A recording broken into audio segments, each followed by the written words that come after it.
Parfois, une seule décision, prise sur une aire d'autoroute déserte au cœur d'une nuit pluvieuse, peut changer le cours de toute une vie. Pour Adrien, cette décision portait le visage d'une inconnue au regard fier, cerné par des ombres menaçantes. Il pensait faire une bonne action, un geste éphémère pour apaiser sa conscience tourmentée. Il ignorait qu'il venait de mettre le doigt dans un engrenage qui allait broyer toutes ses certitudes. Préparez-vous à une histoire où le plus grand des mensonges pourrait bien être le chemin le plus court vers la vérité, une vérité aussi belle que dangereuse. Adrien Lefebvre était ce qu'on appelle un homme qui a réussi. Parti de rien, d'un petit village de pêcheurs en Bretagne, il avait bâti à Paris un empire dans la distribution de produits de la mer, fournissant les plus grands restaurants de la capitale. À 35 ans, il possédait un loft avec vue sur la Seine, une magnifique maison près de la forêt de Fontainebleau et une réputation d'homme d'affaires implacable. Mais derrière cette façade de succès se cachait une profonde solitude. Ses parents, Gérard et Monique, refusaient obstinément de quitter leur Bretagne natale, et chaque appel téléphonique se terminait par la même question lancinante. « Alors, Adrien, toujours pas trouvé la femme de ta vie ?» Cette pression, conjuguée à une rupture récente et amère avec Aurélie, une femme plus amoureuse de son statut que de sa personne, le laissait vider à la dérive. La pluie crépitait sur le pare-brise de sa berline allemande, se mêlant au son assourdi d'un podcast économique qu'Adrien n'écoutait plus. Il roulait depuis des heures sans but, fuyant Paris et la pression de sa propre vie. Le néon d'une station-service clignotait, promesse blafarde d'un café insipide et d'une pause dans le néant de la nuit. Il se gara près des pompes, coupant le moteur. Le silence soudain fut presque agressif. C'est là qu'il les vit. Un petit groupe de jeunes, silhouettes sombres sous un auvent dégoulinant. Leurs rires gras et cruels brisèrent la monotonie de la pluie. Au centre de leur cercle, une jeune femme, mince, presque fragile, serrait contre elle un chien errant.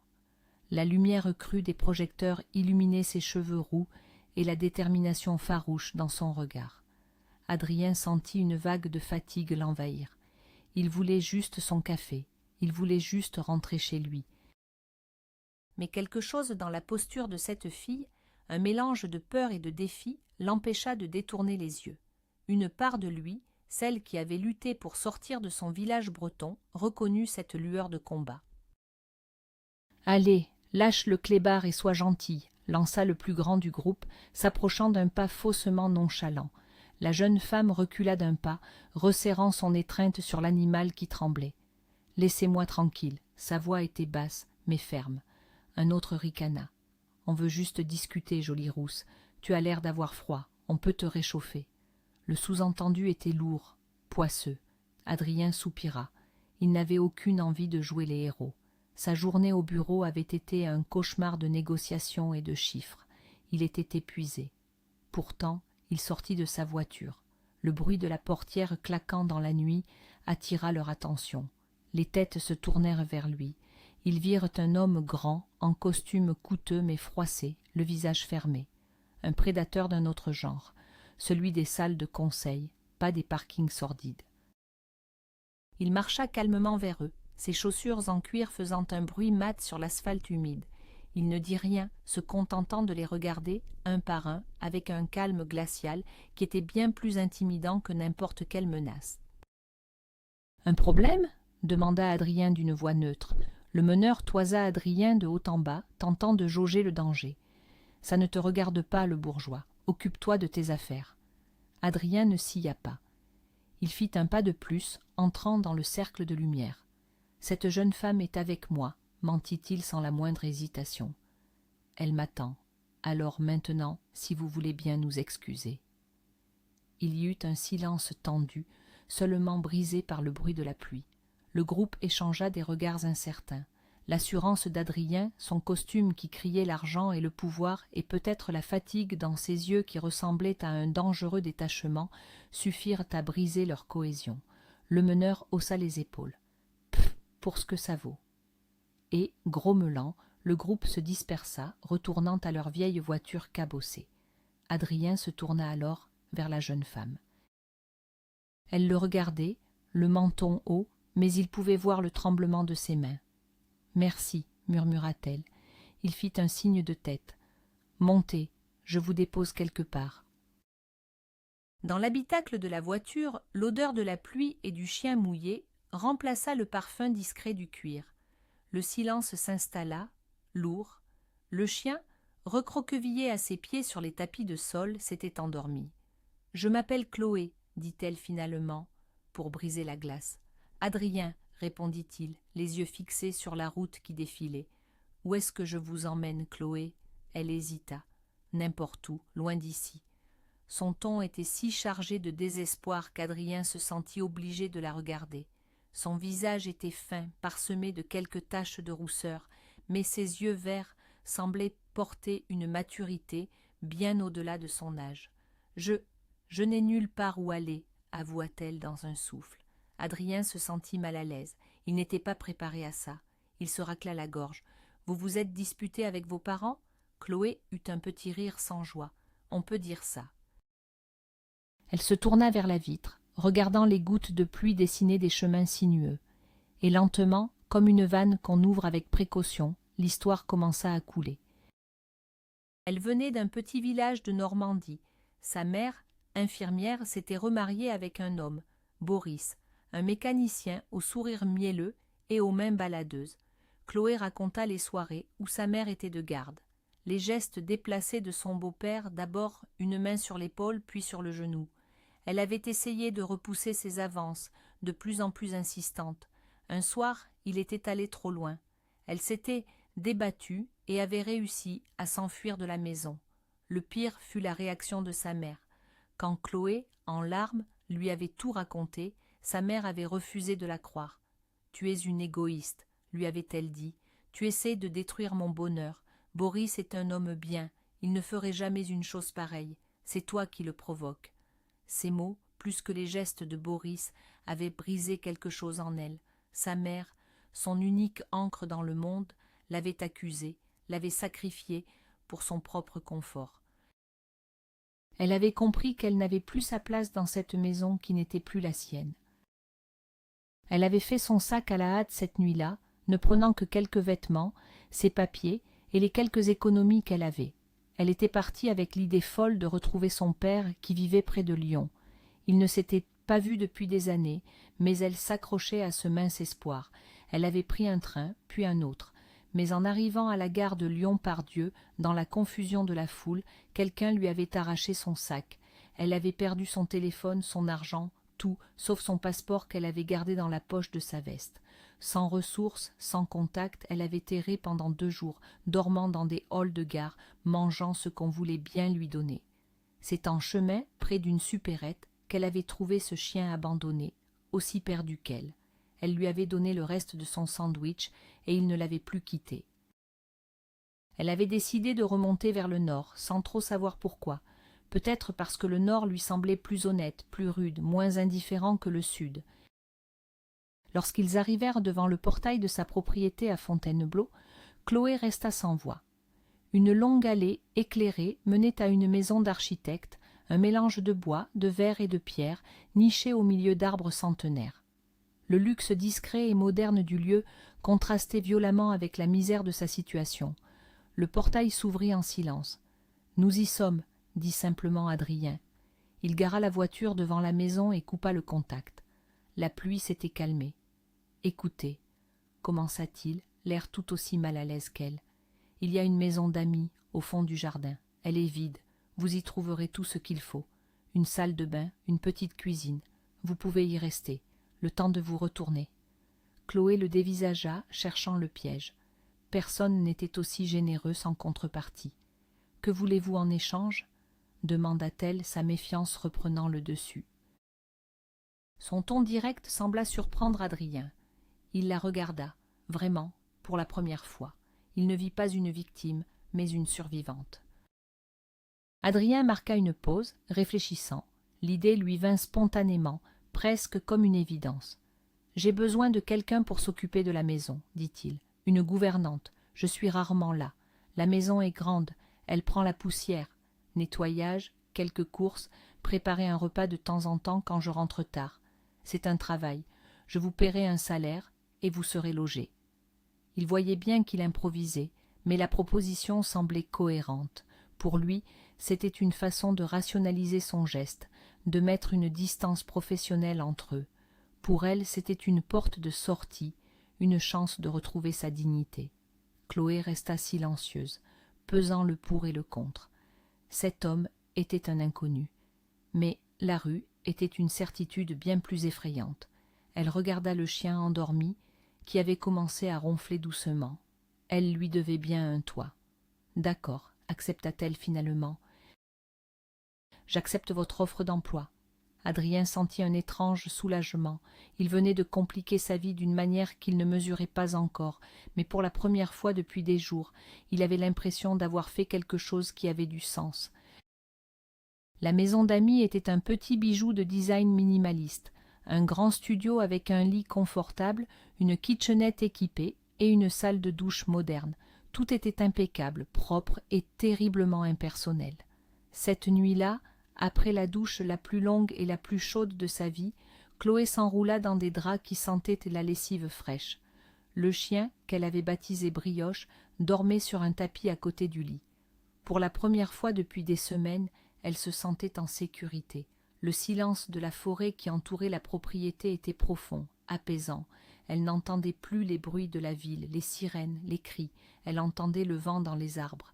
Elle repensa à son sauveur, Adrien, un homme complexe, capable de passer de la froideur d'un homme d'affaires à une gentillesse inattendue. Elle ne savait rien de lui, si ce n'est qu'il vivait seul dans cette immense maison. Une solitude palpable, aussi grande que la sienne, mais habillée de luxe et de succès. Elle s'endormit, épuisée, avec la certitude que sa vie venait de prendre un tournant radical, pour le meilleur ou pour le pire. Les semaines passèrent, installant une routine étrange et silencieuse. Adrien partait tôt le matin et rentrait tard le soir. Chloé, elle, redonnait vie à la maison. Elle apprit vite. Elle découvrit que derrière l'apparence froide et parfaite, la maison d'Adrien manquait d'âme. Elle commença par de petites choses, un bouquet de fleurs sauvages cueillies dans le jardin, posé sur la table de la cuisine, les livres sur les étagères, qu'elle réorganisa par couleurs, créant une harmonie visuelle. Elle s'aventura en cuisine, et ces plats simples mais savoureux qu'elle laissait au four pour qu'Adrien n'ait qu'à les réchauffer, remplacèrent les livraisons de sushis et de pizza. Elle ne le voyait que rarement, échangeant quelques mots polis le soir ou le matin. Mais à travers ces petites attentions, elle commençait à dessiner le portrait d'un homme qui, sous son armure de réussite, aspirait à la simplicité et à la chaleur d'un foyer. Et elle, de son côté, trouvait dans cette tâche une forme de thérapie, une façon de reconstruire sa propre vie en prenant soin de celle d'un autre. Adrien remarquait chaque changement, même s'il ne disait rien. En rentrant un soir, épuisé par une réunion interminable, il fut accueilli par l'odeur d'une quiche lorraine qui sortait du four. Sur la table, à côté de son assiette, un vase avec une branche de lilas. Ces détails, insignifiants pour n'importe qui d'autre, étaient pour lui des signaux puissants. Sa maison, autrefois un simple lieu de passage, un showroom de sa réussite, commençait à ressembler à un foyer. Il se surprit à vouloir rentrer plus tôt, non pas pour voir Chloé, mais pour retrouver cette atmosphère apaisante qu'elle avait créée. Il la regardait parfois à la dérobée, quand elle jouait avec Brioche dans le jardin. Elle avait une grâce naturelle, une façon de s'émerveiller d'un rien qui le touchait. Il se rendit compte qu'il ne savait presque rien d'elle, en dehors de son histoire tragique. Elle était discrète, presque effacée, et pourtant sa présence remplissait la maison d'une lumière nouvelle. Il se sentait étrangement protecteur envers elle, et cette émotion nouvelle le troublait profondément. Le meilleur ami de Chloé était sans conteste Brioche. Ce chien, mélange improbable de labrador et de berger, était son ombre. Leurs journées étaient rythmées par de longues promenades dans la forêt de Fontainebleau. Chloé découvrait la beauté des sentiers, les rochers aux formes étranges, les couleurs changeantes des feuilles. Brioche courait devant, revenant régulièrement la voir, la truffe humide et la queue battante. Ces moments de complicité simple étaient pour elle une source de joie pure. Un après-midi, alors qu'elle était assise sur un rocher, Brioche, la tête posée sur ses genoux, elle sortit un petit carnet et un crayon de sa poche. Elle se mit à dessiner. Elle dessina le chien, capturant son regard fidèle et sa posture dégingandée avec une précision étonnante. Le dessin était plus qu'une simple représentation. Il était vivant, vibrant d'émotion. C'était son secret, son jardin intérieur. Personne ne savait qu'elle dessinait. C'était la seule chose qui lui appartenait vraiment, un talent qu'elle cultivait en silence, loin du regard des autres. Pendant ce temps, à Paris, la vie d'Adrien était un tourbillon. Son bureau, au dernier étage d'une tour de la Défense, offrait une vue imprenable sur la ville, mais il ne la voyait plus. Son second, Maxime, un jeune loup ambitieux et efficace, gérait les opérations quotidiennes. Adrien, le contrat avec la chaîne d'hôtels de luxe est presque signé. Ils sont impressionnés par notre qualité. On va écraser la concurrence. Adrien écoutait, hochait la tête, donnait des ordres, mais son esprit était ailleurs. Il pensait à la quiétude de sa maison, à l'odeur du bois de cheminée que Chloé préparait pour le soir. Ses partenaires d'affaires, ses relations, tout lui semblait superficiel.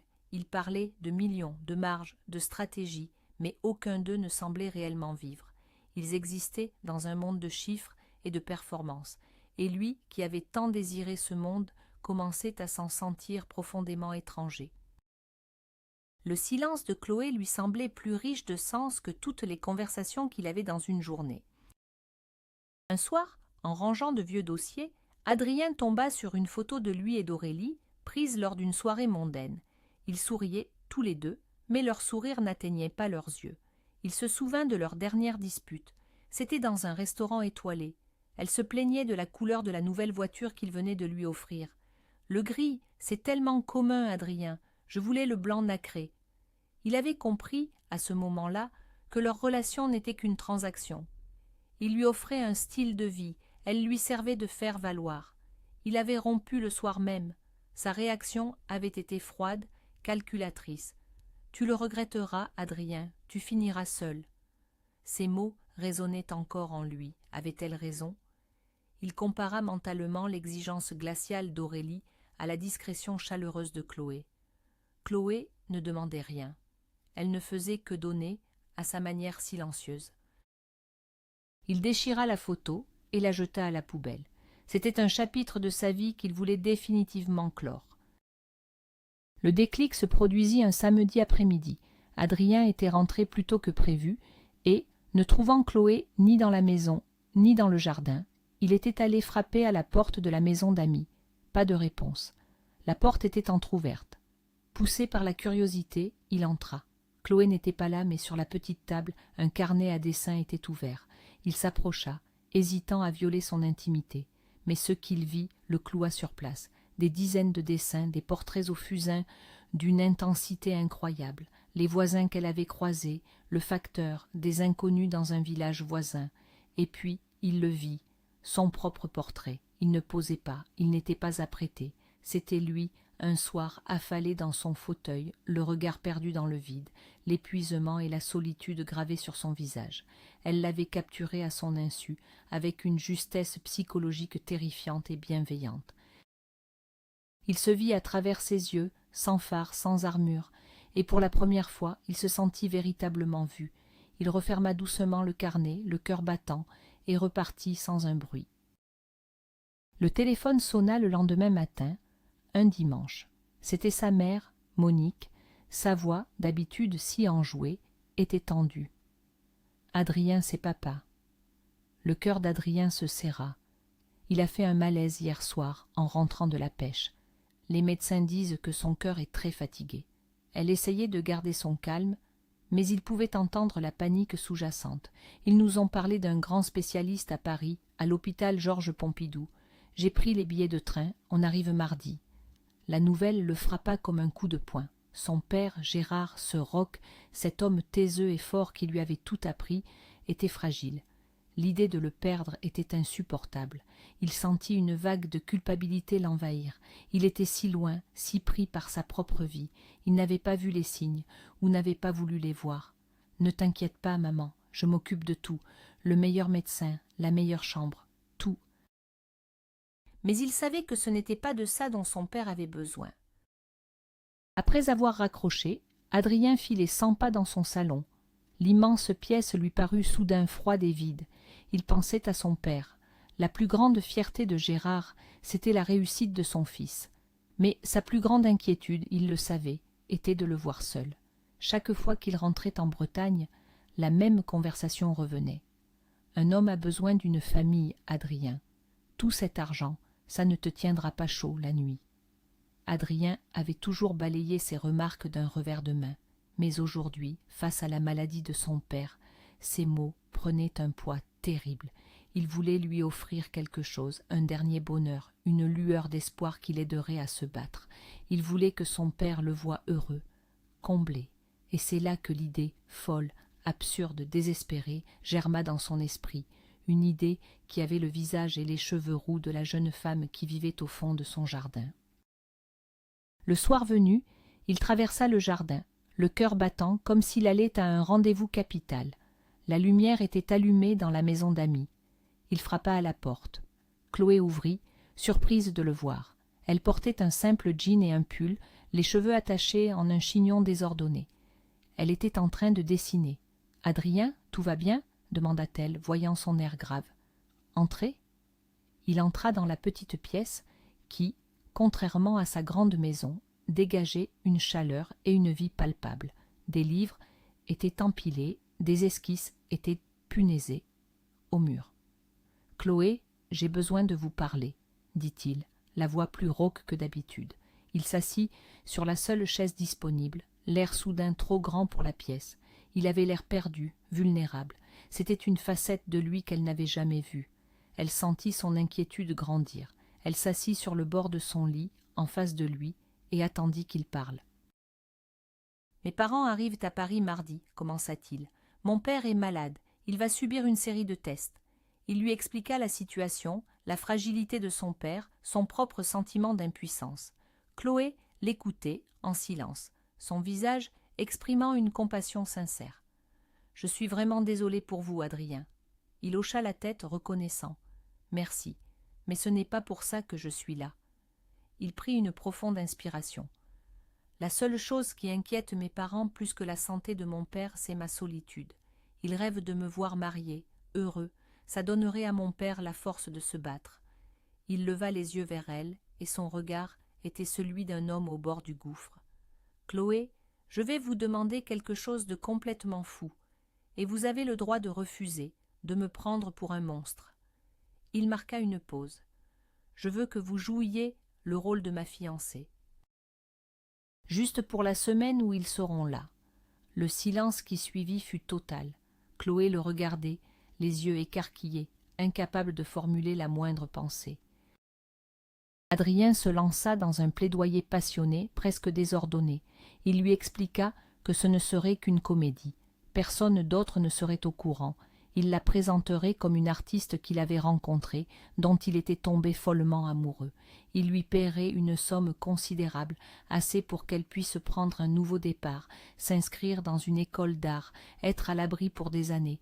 Il la suppliait presque. « Je sais que c'est une demande monstrueuse, utiliser quelqu'un comme ça, mais je ne sais plus quoi faire. Je veux juste voir mon père sourire, croire que je vais bien. » Il avait le visage défait. L'arrogance de l'homme d'affaires avait disparu, laissant place à la peur brute d'un fils sur le point de perdre son père. Chloé était submergée par un tourbillon d'émotions. C'était de la folie, c'était malhonnête, c'était dangereux. Mais elle voyait aussi la douleur sincère dans les yeux de cet homme qui l'avait sorti de son propre enfer sans rien demander en retour. Son premier réflexe fut de refuser. C'était trop. Elle n'était pas une actrice. Comment pourrait-elle mentir à des gens, surtout à des parents inquiets pour leur fils? Mais ensuite, elle pensa à ce qu'Adrien avait fait pour elle. Il lui avait offert un toit, un travail, la sécurité. Il avait respecté sa dignité, ne lui avait jamais fait sentir qu'elle lui était redevable. Il l'avait traitée avec une distance respectueuse qui, elle le réalisait maintenant, était une forme de protection. Et maintenant, c'était lui qui était vulnérable, lui qui demandait de l'aide. Était-ce si différent de ce qu'il avait fait pour elle? Il lui offrait une issue, un avenir, en échange d'un mensonge, un mensonge pour une bonne cause, un mensonge par compassion. Elle se souvenait de la solitude dans son portrait. Elle comprenait maintenant d'où elle venait. Elle leva les yeux vers lui. Elle vit la tension sur son visage, l'attente. Elle prit sa décision. « D'accord, dit-elle doucement. Le soulagement qui inonda le visage d'Adrien était si intense qu'il faillit pleurer. « Mais à mes conditions, ajouta-t-elle aussitôt, reprenant le contrôle. Adrien hocha la tête, prêt à tout accepter. Premièrement, pas question de me faire passer pour une riche héritière. Je suis une artiste débutante. C'est crédible, c'est proche de la vérité. Adrien acquiesça. Deuxièmement, nous devons avoir une histoire cohérente. Où nous sommes-nous rencontrés? Depuis combien de temps? Il faut que ce soit simple et solide. Elle était devenue incroyablement pragmatique. Elle prenait ce rôle comme un projet avec un cahier des charges. Et troisièmement, elle hésita. Il faudra fixer des limites. C'est un rôle, il ne faudra pas l'oublier. Adrien la regarda avec une admiration nouvelle. Elle n'était pas la jeune fille fragile qu'il avait sauvée. Elle était forte, intelligente et incroyablement digne. « Accepté, dit-il. Toutes tes conditions sont acceptées. » La soirée qui suivit fut surréaliste. Assis dans le grand salon d'Adrien, ils construisirent leur histoire. Une rencontre dans une petite galerie d'art du Marais, un coup de foudre, des mois d'une relation discrète parce qu'ils voulaient protéger leur amour du monde extérieur. En se racontant leur fausse histoire, ils se livraient, malgré eux, de vrais morceaux de leur vie. Adrien parlait de son amour pour la mère, héritée de son père. Chloé évoquait sa passion pour le dessin, sa fascination pour les visages. Un lien étrange se tissait entre eux, fait de mensonges et de vérités mêlées. Il y eut des moments de gêne, comme lorsqu'Adrien lui montra comment porter la bague de fiançailles, un magnifique saphir ayant appartenu à sa grand-mère. Le contact de ses doigts sur les siens créa une décharge électrique inattendue. Ils se regardèrent, surpris, avant de détourner les yeux. La comédie avait déjà commencé, et la frontière entre le jeu et la réalité semblait déjà dangereusement floue. Le jour de l'arrivée de ses parents, Adrien et Chloé s'affairèrent à préparer la maison. Il y avait une tension palpable dans l'air, un mélange d'excitation et de trac. Chloé avait installé ses affaires dans l'une des chambres d'amis de la maison principale. Elle avait disposé quelques-uns de ses dessins pour rendre son personnage plus crédible. Adrien, de son côté, avait fait des courses, achetant tous les produits préférés de ses parents, des spécialités bretonnes qu'il avait fait venir spécialement. Ils travaillaient ensemble en silence, communiquant par des regards. En déplaçant un meuble, leurs mains se frôlèrent. De nouveau cette petite étincelle. Ils étaient deux acteurs avant la première, révisant leurs textes, ajustant leurs costumes. Mais plus les heures passaient, plus Adrien se rendait compte que ce n'était pas seulement pour son père qu'il faisait ça. Il aimait voir Chloé dans sa maison, l'entendre rire d'une de ses blagues maladroites. Il aimait cette complicité naissante. Il se mentait peut-être encore plus qu'à ses parents. Sur le quai de la gare Montparnasse, l'attente était insoutenable. Adrien avait la gorge sèche. Chloé, à ses côtés, était pâle. Elle portait une robe simple mais élégante qu'Adrien lui avait achetée, et elle se tordait les mains. « Et s'il ne m'aime pas? Et s'il voit que je mens ?» murmura-t-elle. « Impossible, » répondit Adrien en lui prenant la main. Le contact était chaud, rassurant. « Sois juste toi-même. C'est la meilleure partie de toi qu'ils aimeront. » Le train entra en gare dans un crissement de freins. La foule se déversa sur le quai. Et puis il les vit, son père, Gérard, marchant lentement, l'air plus fatigué, plus mince que dans son souvenir, et sa mère Monique, petite, énergique, le scrutant de ses yeux vifs. Leurs regards se posèrent sur la main d'Adrien tenant celle de Chloé, et un immense sourire illumina le visage de Monique. Elle s'avança vers eux, les bras ouverts, ignorant presque son fils pour se planter devant Chloé. Le premier contact fut surprenant. Monique prit Chloé dans ses bras, une étreinte brève mais chaleureuse. « Alors c'est vous, le secret de notre Adrien ?» dit-elle avec un accent breton chantant. « Vous êtes encore plus jolie en vrai que ce qu'il nous a dit. » Chloé, décontenancée, rougit et bafouilla quelques mots de bienvenue. Gérard, lui, s'approcha plus lentement. Il serra la main de son fils, un geste plein de pudeur mais lourd de sens. Puis il se tourna vers Chloé. Il ne dit rien, mais son regard bleu, perçant, l'examina attentivement. Chloé soutint son regard, le cœur battant. Elle vit de la fatigue dans ses yeux, mais aussi une immense gentillesse. Il finit par esquisser un petit sourire. « Enchantée, ma petite, » dit-il d'une voix douce. Le test était passé. Chloé sentit une partie de la pression retomber. Ces gens n'étaient pas les monstres qu'elle avait imaginés. C'étaient des parents, simples, aimants et terriblement inquiets. Dans la voiture qui les ramenait à la maison, Monique n'arrêtait pas de parler, posant 1000 questions à Chloé sur son art, sa famille, sa rencontre avec Adrien. Chloé répondait du mieux qu'elle pouvait, s'en tenant à l'histoire qu'ils avaient de bâtie, mais y ajoutant des détails vrais sur sa passion pour le dessin. À l'arrière, Gérard était silencieux. Puis, soudain, il demanda « Alors, Chloé, qu'est-ce que vous aimez chez mon fils ? À part son argent, bien sûr, ajouta-t-il avec une lueur de malice dans l'œil. La question était directe, un véritable test. Chloé sentit Adrien se tendre à côté d'elle. Elle prit une seconde pour réfléchir. « Ce que j'aime chez lui, répéta-t-elle, j'aime sa loyauté, et la façon dont il cache sa gentillesse derrière un air grognon. C'est quelqu'un qui protège les gens qu'il aime, même s'il ne le montre pas. » Un silence se fit. Monique la regardait avec des larmes dans les yeux. Et à l'arrière, Gérard hocha lentement la tête, un air de profonde satisfaction sur le visage. Le soir, ils ne sortirent pas. Chloé avait insisté pour préparer le dîner. Elle avait fait un plat simple, un rôti de porc avec des pommes de terre, un plat qui sentait le dimanche en famille. L'atmosphère autour de la grande table en bois était détendue, chaleureuse. Gérard, malgré sa fatigue, racontait des anecdotes de pêche. Monique parlait de son jardin. Adrien, lui, était un spectateur fasciné. Il regardait ses parents rire, il regardait Chloé leur servir du vin, s'intéresser sincèrement à leurs histoires. Elle n'en faisait pas trop. Elle était naturelle, lumineuse. Il voyait son père la regarder avec une affection paternelle. Il voyait sa mère lui faire des clins d'œil complices. Il n'avait jamais vu ses parents aussi heureux, aussi sereins.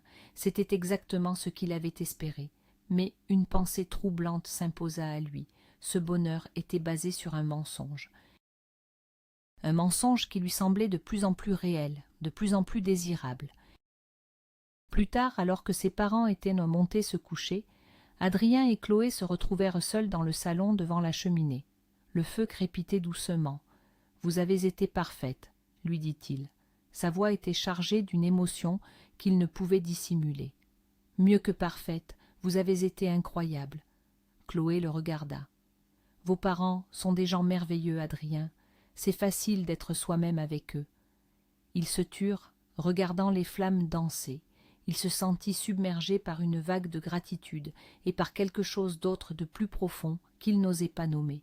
Il la regardait, la lueur du feu, jouant sur ses cheveux roux, et il sentit son cœur s'emballer. Il réalisa, avec un choc, qu'il était en train de tomber amoureux de sa fausse fiancée. Le jeu était devenu bien plus dangereux qu'il ne l'avait jamais imaginé. Il savait qu'à la fin de la semaine, quand le rideau tomberait, la réalité serait brutale. Et pour la première fois de sa vie, l'homme qui contrôlait tout avait peur de l'avenir. Le point de rupture arriva 2 jours plus tard. Pour fêter les premiers résultats encourageants des examens de Gérard, Adrien les avait invités dans un restaurant chic de Saint-Germain-des-Prés. Tout se passait à merveille, jusqu'à ce qu'une voix ironique ne résonne derrière lui. « Tiens, tiens, Adrien, comme on se retrouve !» C'était Aurélie, son ex, plus élégante et venimeuse que jamais. Son regard balaya la table, s'arrêtant avec un mépris non dissimulé sur Chloé. Ignorant les présentations, elle s'adressa à Monique. « Vous devez être la mère d'Adrien. Je suis enchantée, mais je pense que votre fils aurait dû vous prévenir. Il a des goûts si éclectiques. Il sort maintenant avec sa femme de ménage. » Le silence tomba, lourd comme une pierre. Chloé devint livide. Adrien se leva, furieux, mais, avant qu'il ne puisse dire un mot, Monique se tourna vers Aurélie. Avec un calme olympien, elle répondit « Mademoiselle, que cette jeune femme ait été sa femme de ménage, sa jardinière ou la présidente de la République m'importe peu. Ce que je vois, c'est qu'elle a rendu à mon fils un sourire que je n'avais pas vu depuis des années. C'est tout ce qui compte pour une mère. Alors maintenant, si vous voulez bien nous excuser, notre repas refroidit. » Aurélie, défaite, tourna les talons sans un mot. Le trajet du retour se fit dans un silence total. Le mensonge était révélé, la comédie terminée. Une fois à la maison, Chloé se dirigea vers la maison d'Amy pour faire ses valises. Mais Adrien la retint par le bras dans le jardin. « Chloé, attends. » Il la regarda, les yeux brillants. « Ça a commencé comme un mensonge, je sais. C'était une idée stupide, égoïste. Mais ce n'est plus un mensonge. Pas pour moi. La femme que mes parents ont rencontrée, la femme que j'ai vue rendre la vie à cette maison, c'est la femme dont je suis tombé amoureux. » Chloé, les larmes aux yeux, le regarda, le cœur suspendu entre l'espoir et la peur. La plus grande vérité était née du plus grand des mensonges. Merci d'avoir suivi cette histoire jusqu'au bout. Si elle vous a touché, n'hésitez pas à laisser un pouce bleu, à vous abonner pour ne rien manquer et à partager vos impressions en commentaire. Nous adorons vous lire. Pensez-vous qu'un amour né dans de telles circonstances peut vraiment durer ?